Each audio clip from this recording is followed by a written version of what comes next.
The next speaker is Gavin Millard, who also owns dogs. But there we go. But furthermore, has a very healthy lifestyle, and he's very technical, and this is the reason that if something on strategic level needs to be done with technology, he's the guy to call. And I understood also from our conversation earlier that you know a lot about healthy food and healthy lifestyle. Now it's a hot day today. What would you advise people? I do try and keep healthy because I'm getting old. Old, and I don't want to get fat. So a couple of things, a bit of health advice. Number one, if you're going to do a big speech, don't go out drinking with one of your best buddies in Amsterdam because you're healthy-wise, you don't feel great. Number two, don't eat meat. It's really simple. My logical choice a few years ago, I was like, I'm going to cut out the middle cow. I've not eaten meat for about 10 years. But yes, should we talk about AI and stuff? Yes, and because it's Tenable and you're giving away the sporting shoes. Oh, apparently I'm giving away some of my trainers. Yeah, hopefully not these ones. I want to be able to get through dirty Amsterdam. No, I've got a very simple question. If you want a pair of shoes, it's basically just tell me one thing. What is the name of the dog of Ronald Kingma? And the one who answers that question first gets the pair of shoes. Couldn't be easier. Ladies and gentlemen, Gavin Millard. Thank you.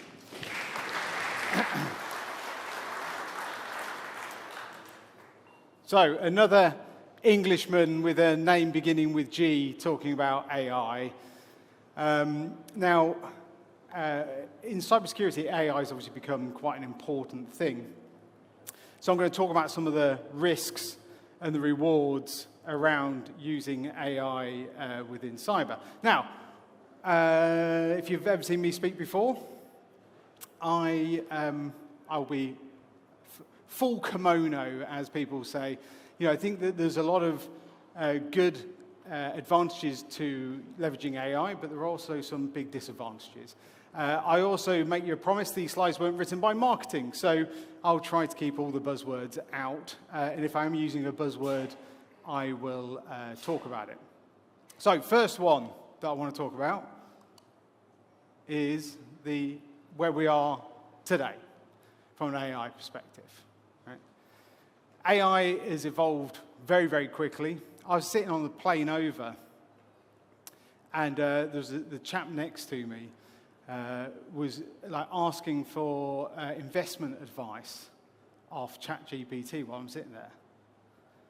And I was thinking, I'd never thought I'd see someone make investment advice off ChatGPT. Now, ChatGPT is often wrong and quite stupid, but does sound very clever. So he's probably going to buy some really bad stock, but there we go. So, where are we today? Way back when, it was basically AI was a way of extrapolating 3 data points and making it into a massive paragraph of information that you could have actually just looked at the 3 points and gone, it's that. Okay? Like a lot of cyber products, you'll see like natural search, natural language search, and like this summarization stuff. Like, I don't want to use that. It's not very effective. Just tell me the 3 things that I need to know. The next stage was like the ability to be able to create images and be able to edit video. This is actually a big risk that we're going to be facing over the next couple of years, really. Like deep faking, it's really easy to do a deep fake. Take my voice as an example. I've been on podcasts and videos and things like that. It'd be really easy to make a version of me.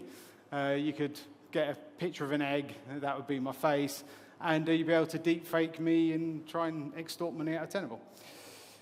I have no authority, so good luck with that. But the next stage was being able to actually leverage AI to start really understanding the threat landscape and being able to tag exposure types with like really critical information. This was previously a manual task. Right? There's companies that were built in going out and finding what CVE or misconfiguration led to a breach, and then like manually tag and curate all of these exposure types. AI now does it for us. Like we've got the biggest data set in the world on exposures, like 50 trillion aspects, I believe marketing often tell me. But like the reality is we can actually go in there and like contextualize so much stuff with threat data automatically using AI. And then, as actually Gareth was talking about, like the next stage really of evolution is going to be around AI actually doing stuff for us. Like tell me all the bad things, and then don't bother telling me about it. Just go fix it. Now, as Gareth was also saying, like we have to be careful with that. I'll talk about an example shortly, but we have to be careful with automation because like ChatGPT, these systems can also be stupid and hyper-confident in doing stuff. But the advantage is huge.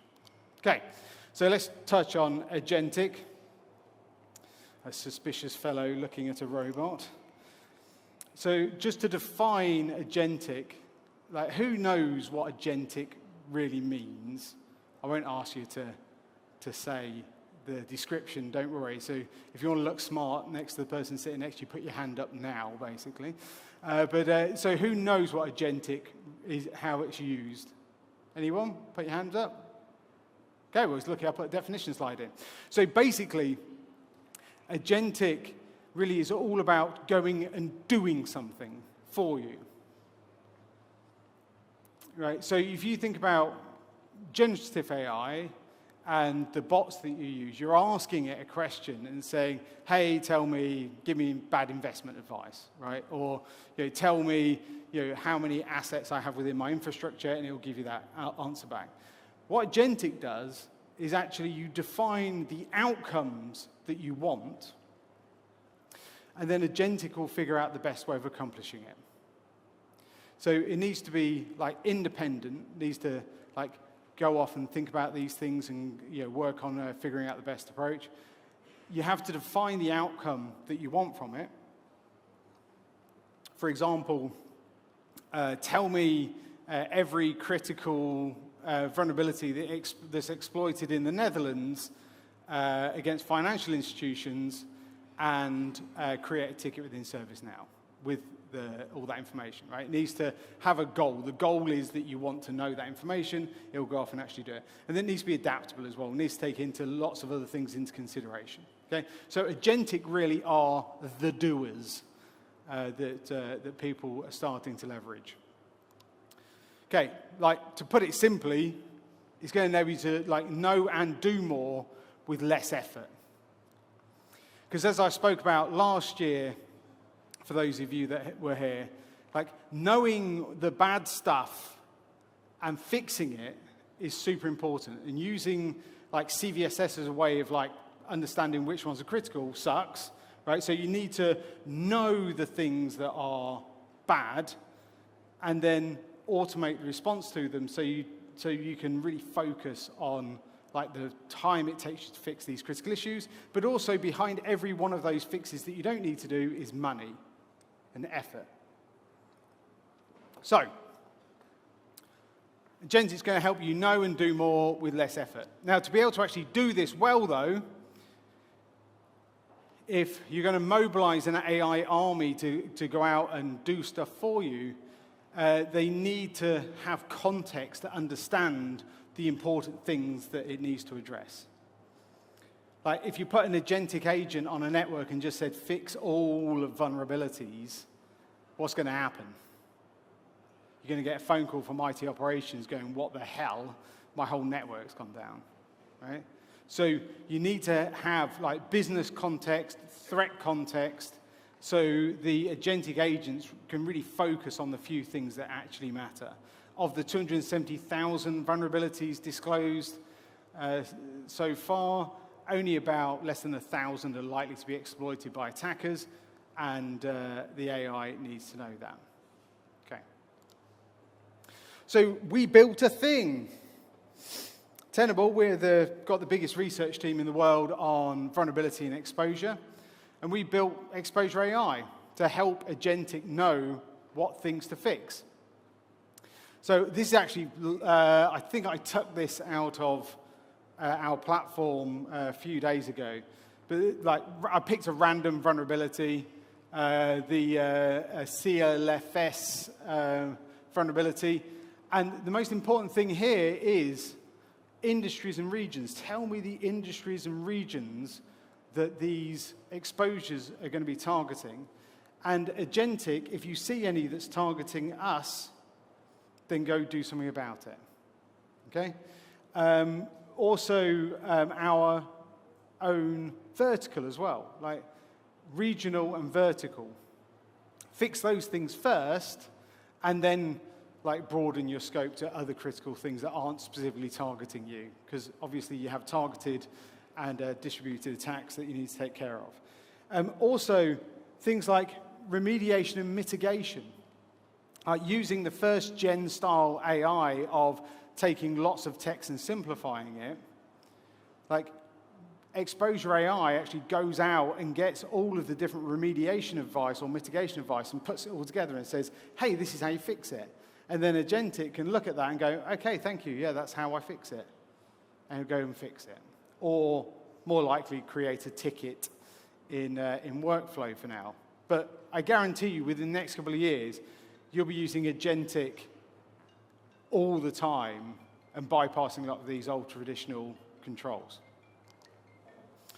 So to make it smarter, what we need to do, though, is actually validate the information that the AI is creating. Now, we hear a lot about hallucinations, right?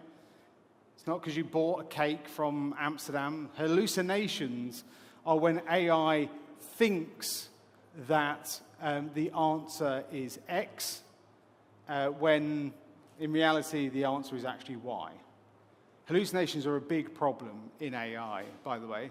This is why Google search is now shit, right? Because it has like the AI stuff at the top, and they're not using RAG to be able to validate what the content is. So RAG, who knows what RAG is? It is retrieval augmented generation. Now, I'm going to simplify that down because it just means a load of random words. Someone from marketing has obviously come up with that. What RAG does is it checks the answer that AI is giving through authoritative sources, right? So let me take it down one more level. Basically, it's like doing the AI response, but then searching more traditional sources and seeing if there's any difference between the two answers, right? In exposure management, what that means is if I see a vulnerability, let's say, and you've got Exposure AI going out and saying, oh, it's definitely got a functional exploit. It's that like semi-automated process of going out and validating that actually that, yeah, there is an exploit available, so the tag's right. Yeah, because otherwise you can have like the wrong information on the AI is telling you. So use the AI to go and get all the information, collate it, curate it, tag it, like add all this context, but then using RAG, validate that the answers that it's giving is actually good stuff. I'll give you an example, actually. Right, so we use RAG to validate our vulnerability priority rating and all the context that we give. And we noticed a spike on one of the really old vulnerabilities, like from 2016. Like suddenly there's a big spike in activity that we noticed. And with activity comes an increase in threat, right? So like it would have affected the VPR score, the vulnerability priority score, for all of our customers. if we hadn't validated why we've seen a spike. And it turns out why we saw a spike of that vulnerability use was because SANS started using that vulnerability in all of its courses. So suddenly you had thousands of people like using this really old vulnerability. No hackers were ever using it because you can't find that vulnerable type system anywhere anymore. But because the SANS had the sandbox machines that they're attacking, we suddenly saw this spike. So RAG is good for that type of validation. And it ends up just becoming this really simple thing. Like, just tell me the one thing that I need to fix today. Like, AI, you've got all this information. Like, you know all of the vulnerabilities and exposure types out there. You know what my environment looks like. Like, mesh those things together and just tell me that thing that I need to do today. Like, it's really simple. Like, there's thousands and thousands of, well, in reality, hundreds of thousands of vulnerabilities in your environment today. You're not going to fix all of them. Like, AI can be used to be able to just say, that one there, Gav, go fix that one first. That one is the one that's going to screw me. Okay. So by bringing like this context together through AI going out and finding all this information, and then using agentic together, what we can do is we can identify the most critical things that are likely to be leveraged in an attack, and then do something about it. Okay, so agentic today, as actually Gareth was also saying, like, is very like, let's just check to see if it's being dumb or not. But in the future, we're going to see a lot of automation in addressing and mitigating these security issues, proactively doing it, which is a really, really good thing, right? Because if you look at all the breaches that occur, they're often known exposures that are being leveraged, like 97% of the time. Okay.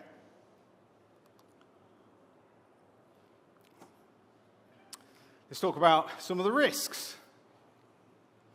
Like, so co-pilots are being used a lot nowadays, right? It's like Clippy from Microsoft Office years ago, but probably more annoying.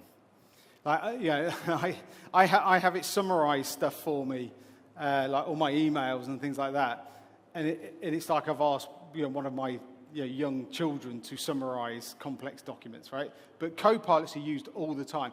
Create me a presentation with these data points. Copilot will go and build it for you. Now, co-pilots are super eager, like Clippy from Microsoft Office was also super eager, always doing stuff, always happy to help you. Can I get you a cup of tea? Anything. Please just give me a job. I'll go do a job. Unfortunately, in its eagerness, often points of exposure.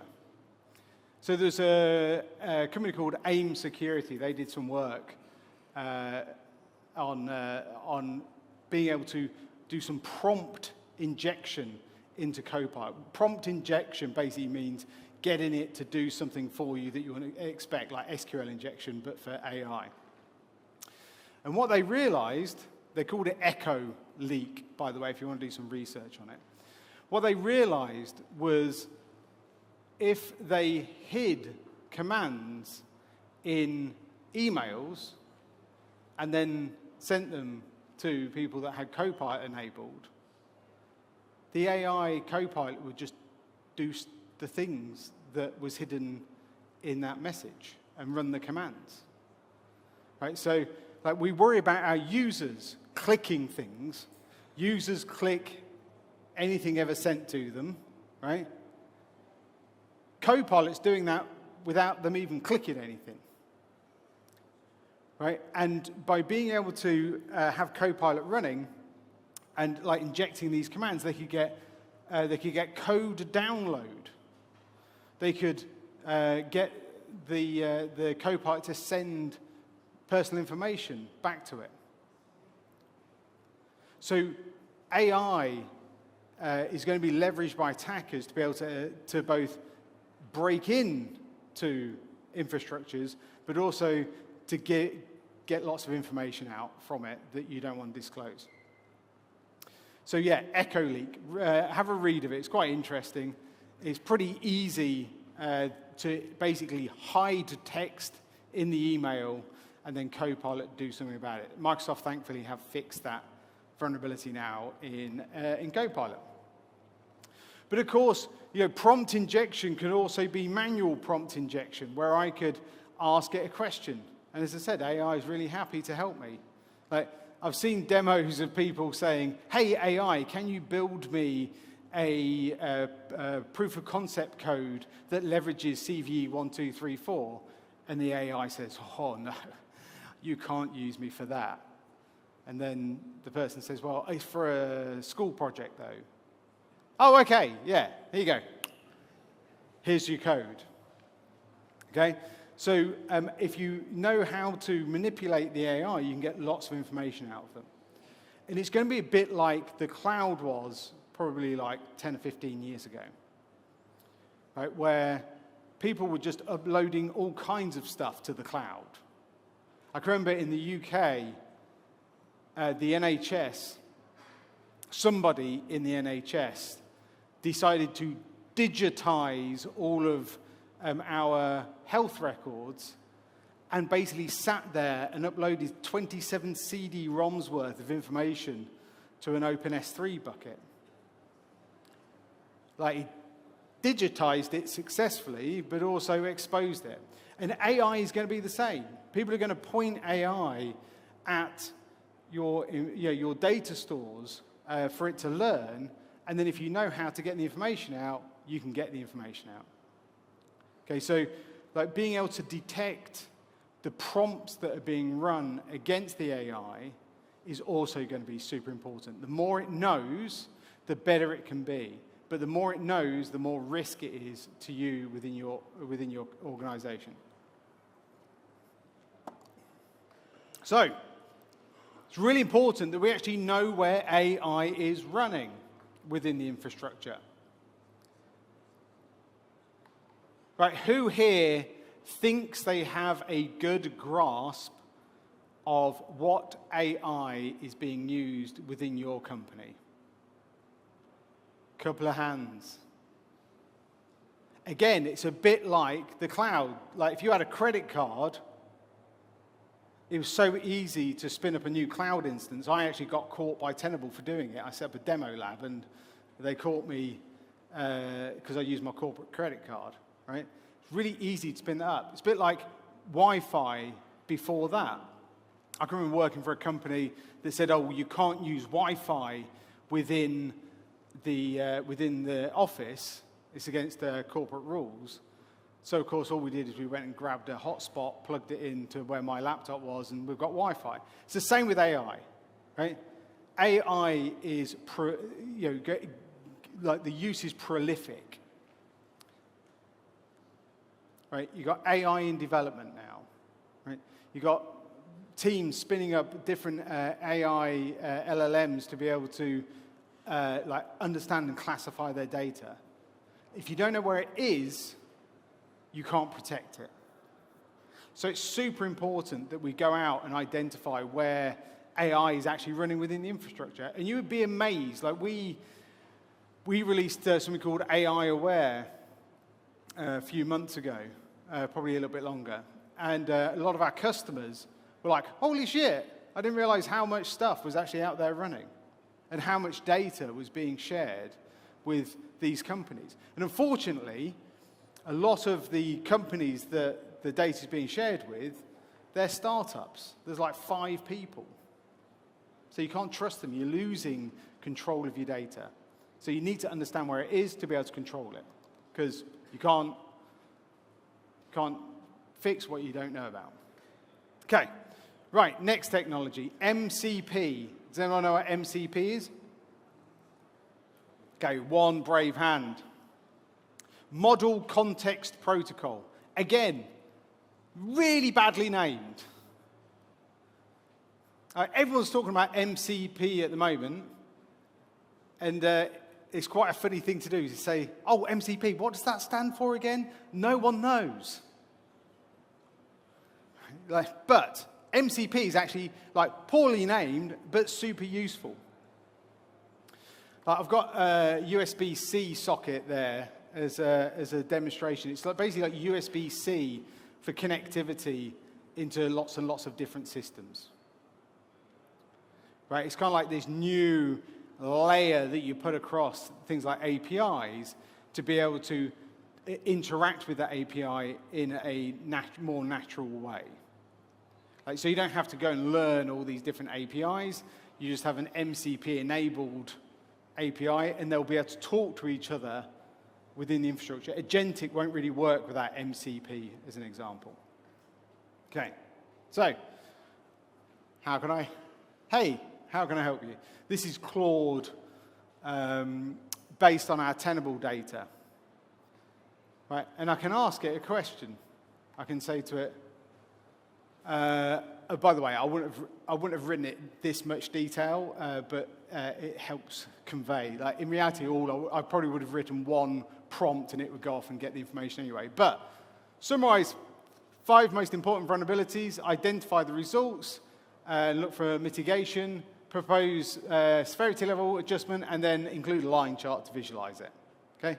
So basically, I'm asking the Tenable platform to run this. And what MCP does is says, oh, okay, right, I need to get the scan results. So I'll run the command. I know what the command is to get that, so I'll just go and run it.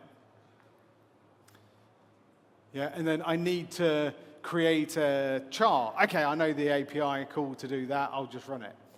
Okay, so it's like the middle layer translation between like the things you need and the things that the platform knows about. Okay? Super useful. And you'll see a lot of vendors starting to add MCP support into their products, which is great because interconnectivity is going to be critical in protecting the modern attack surface. I want to be able to say to a prompt, hey, tell me how many CrowdStrike agents are deployed and whether they've all been scanned by Tenable. That type of question, I need to make calls to CrowdStrike, I need to make calls to Tenable. I need to bring them together, I need to collate that information. Now, I don't want to learn how to do that from an API perspective, I just want to ask the system to do it. And that's what MCP will bring us. Okay.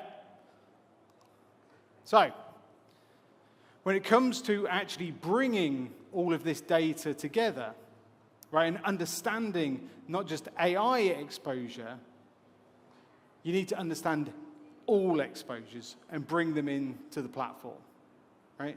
You need to be able to bring all of the exposure data, CVE, misconfiguration, leaky S3 buckets, AIs running everywhere, bring all of this information in and then use the AI to identify which exposures are the most important.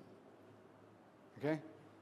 Now, the great thing is we can use AI again to be able to bring all of that data together. Right? Go to CrowdStrike and see if it's got any CVE data. What coverage have we got with Nessus? Are we using Wiz in the cloud instead of Tenable Cloud Security? Okay, let's pull the assets and vulnerability information from them, bring it all in, and then use the AI to deduplicate, to trim the data down, and basically say, this is what your exposure is, but I don't care how you got that information. It's the fact that I'm telling you what your exposures are the most important thing. Okay? So, to be able to protect ourselves and do this proactively and give the agents the things they need to do to make the right decisions, to understand the threats that we have within the environment, we need to take a structured approach to doing so. So first off, we need to identify those exposures, as I said, right? AI, cloud, OT, identity, all these different things. Just go out and get it. And then unify that data. In fact, if you do unification well, you'd actually have all these different dimensions of an asset. right? So let's take my laptop, right? Tenable is going to tell me what vulnerabilities are on that, okay?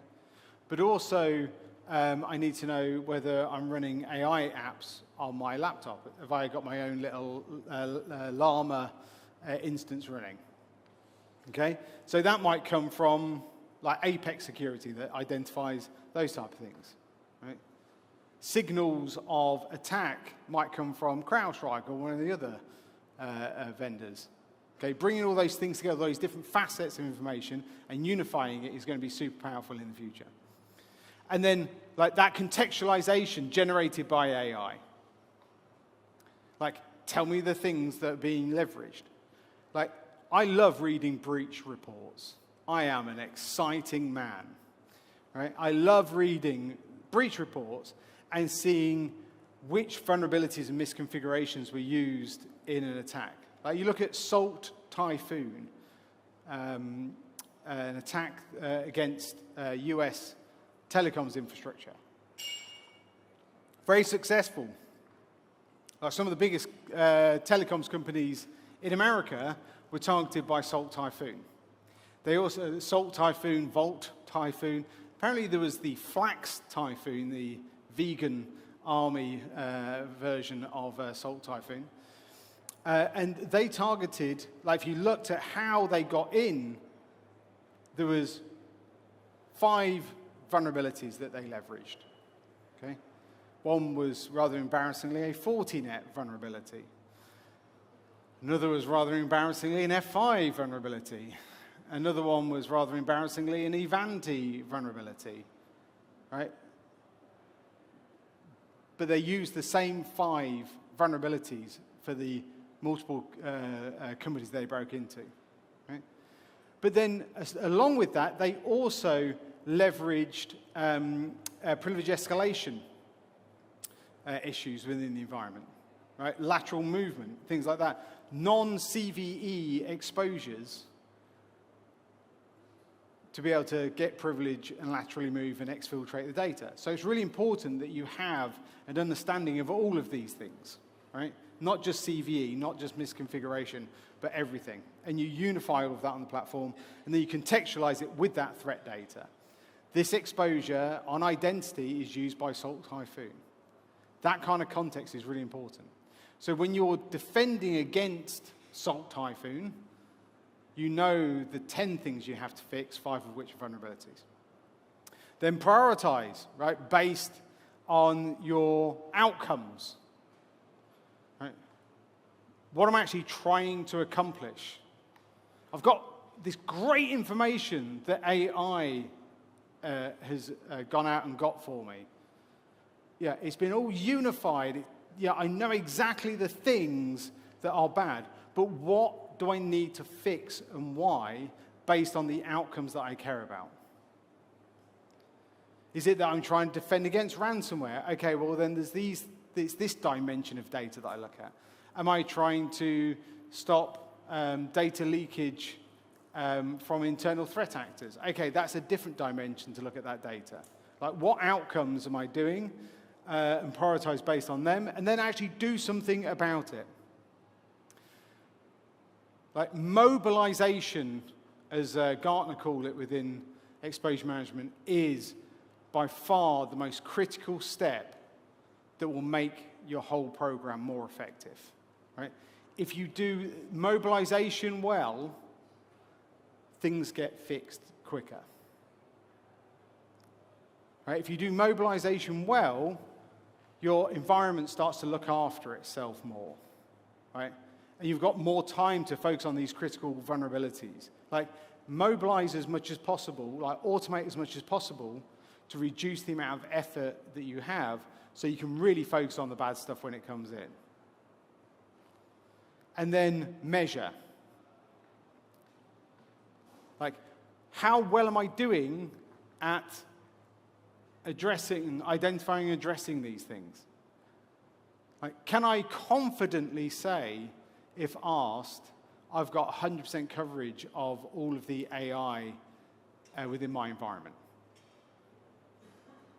Can I confidently say how long it takes me to fix a critical vulnerability that is actively being exploited within my region against my type of organization?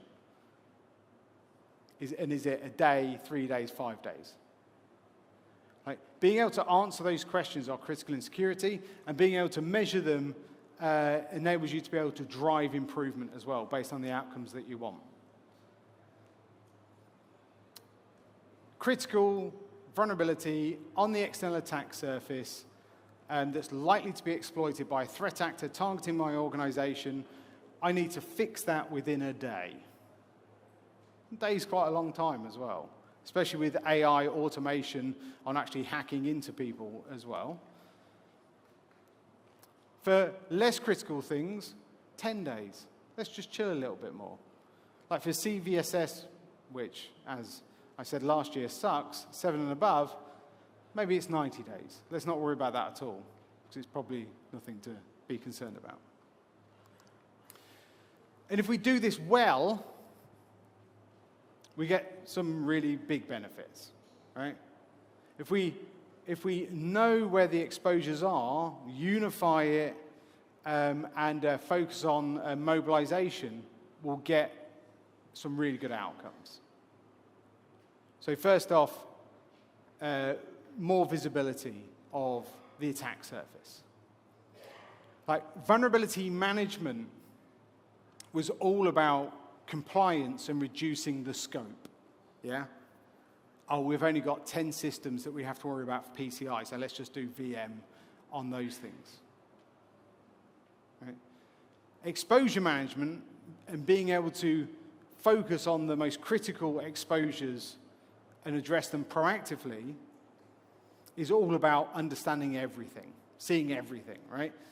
And being able to see like your whole entire attack surface helps you focus on what's remediating.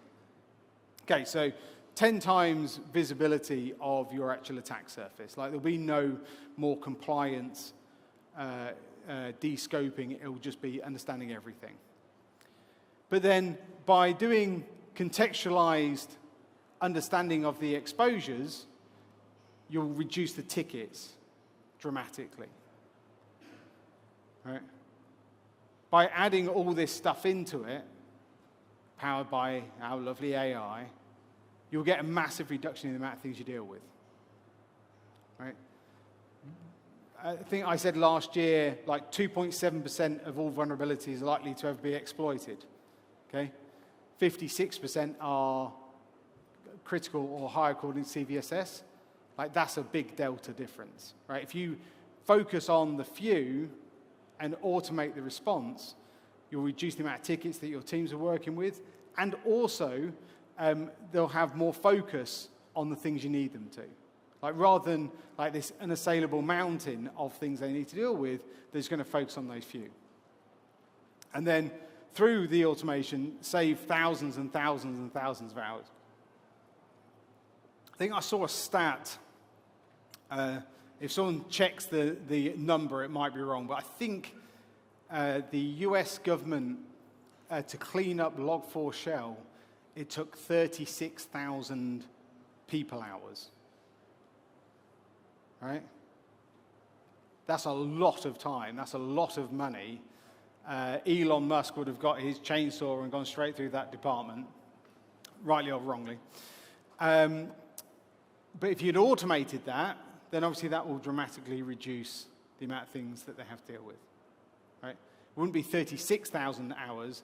It would be 6 hours teaching the model how to mobilize the response to Log4Shell. Okay. As I said, know and do more with less effort. Like, we keep killing ourselves trying to solve all of these problems, when in reality, Salt Typhoon used 10 techniques. Like, that would be a really good thing to focus on first. And so you need to do it across everything. So you need to do it in your cloud, like traditional vulnerability. You need to do it across infrastructure and the operational environment, if you have that, across apps, and also now across AI. And when I say apps, by the way, it is super important that we know where all of our APIs are. Yeah, because as MCP starting to be used more and more, like people will use APIs more and more. So you both have good control of the permissions of those APIs and also where they are, right? So being able to understand all of this and then just focus on the most critical things will help reduce the probability of a breach.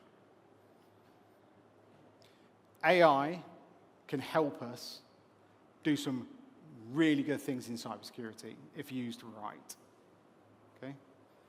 There'll be some bullshit from marketing around the things it's doing, but there'll be huge advantages to leveraging it in securing our future environments and contextualizing them with all that data that exists. So with that, I think I have a couple of minutes for questions. Are there any questions? Anybody? Yes. Of course, on the total other side of...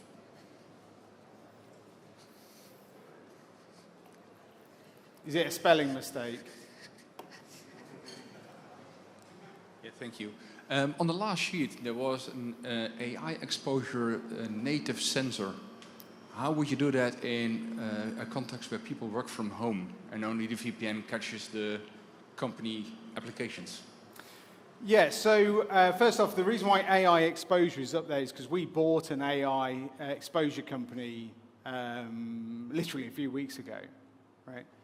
And the reason we bought that company was because they were doing that prompt validation against the AI, as well as like the identification and like some other really cool stuff, right?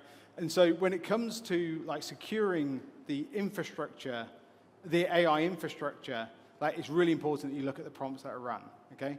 Now, when it comes to home users, like what AI they've got that running on their own systems, yeah, that is a difficult problem because people install all kinds of crazy shit on there. Yeah? So having a good baseline security policy of your end users where they can only use specific AI is the way forward, including browser extensions, by the way, because they often are massively leaky as well.